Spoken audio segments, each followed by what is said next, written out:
उत्तर प्रदेश में जब अखिलेश यादव की क़यादत में सरकार थी, तब ताकतवर मंत्री के तौर पर आजम खान का जबरदस्त रसूख था।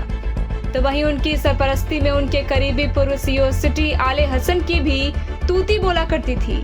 यही कारण था कि उस दौर में आले हसन खान वो नाम थे जिससे बड़े से बड़े सुरमा तो खौफ खाते ही थे। वहीं पुलिस महकमे में कई आईपीएस अपने इस सीईओ सिटी को आले हसन भाई कहकर संबोधित किया करते थे। सत्ता परिवर्तन के बाद जहां आजम खान पर कई दर्जन मुकदमे दर्ज हुए, तो वहीं पूर्व सीईओ सिटी आले हसन खान पर भी जबरन किसानों की जमीन और जौहर यूनिवर्सिटी के नाम कराए जाने को लेकर मुकदमा दर्ज किया गया। अब ऐसे में 3 मुकदमों में उनकी ओर से अदालत में जमानत के लिए प्रार्थना पत्र दिए गए थे, जिन्हें सरकारी वकील के दखल के बाद खारिज कर दिया गया।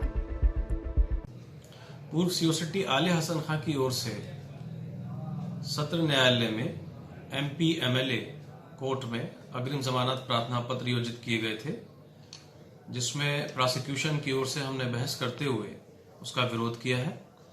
इसके पीछे प्रकरण ये है कि ग्राम सिंगन खेड़ा में भूमिधर किसानों की जमीन जो जौहर यूनिवर्सिटी में जबरदस्ती ले ली गई है। प्रथम सूचना रिपोर्ट में आरोप लगाया गया है कि आले हसन खां, थानाध्यक्ष कुशलवीर आदि ने मोहम्मद आजम खां के कहने पर किसानों को, उनके बच्चों को जबरदस्ती थानों में निरुद्ध किया, उन्हें जमीन नाम कराने का यूनिवर्सिटी के दबाव बनाया और बैनामा नहीं करने पर उन्हें अफीम और चरस के झूठे मुकदमों में जेल भेजने की धमकियां दी गई। इसके बाद भी बैनामे नहीं हुए तो बिना बैनामों के ही उनकी जमीन यूनिवर्सिटी की 4 दीवारी के अंदर ले ली गई। तो इन सभी में धारा 323, 342, 447, 386, 389, 506, 420 और 120 भी आईपीसी का मामला है। इनके खिलाफ पुलिस द्वारा पर्याप्त साक्ष्य जुटाया गया है, आरोप पत्र न्यायालय में प्रेषित किया गया है। हमने वो सभी तथ्य माननीय न्यायालय के सामने रखे। माननीय न्यायालय एमपी एमएलए कोर्ट ने दोनों पक्षों की सुनवाई के बाद आज 3 जमानत प्रार्थना पत्र आले हसन खां के रद्द कर दिए हैं। टाइम मिनट उत्तर प्रदेश के लिए रामपुर से मुजस्सिम खान की रिपोर्ट। उत्तर प्रदेश में जब अखिलेश यादव की क़यादत में सरकार थी, तब ताकतवर मंत्री के तौर पर आजम खान का जबरदस्त रसूख था। तो वहीं उनकी सरपरस्ती में उनके करीबी पूर्व सीईओ सिटी आले हसन की भी तूती बोला करती थी।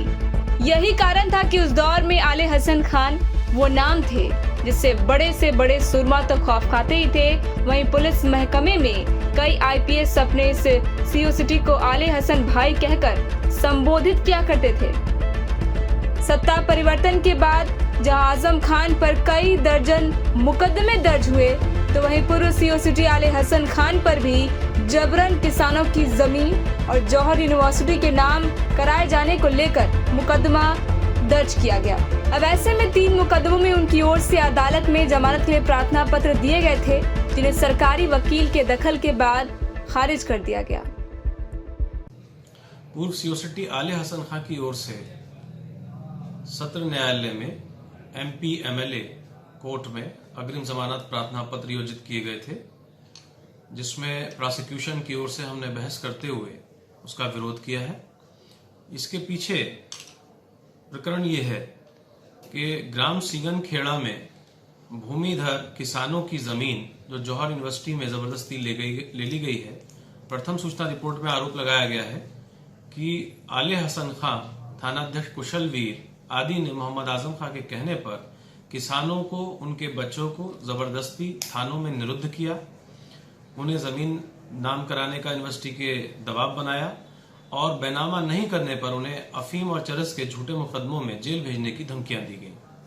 इसके बाद भी बैनामे नहीं हुए तो बिना बैनामों के ही उनकी जमीन यूनिवर्सिटी की 4 दीवारी के अंदर ले ली गई।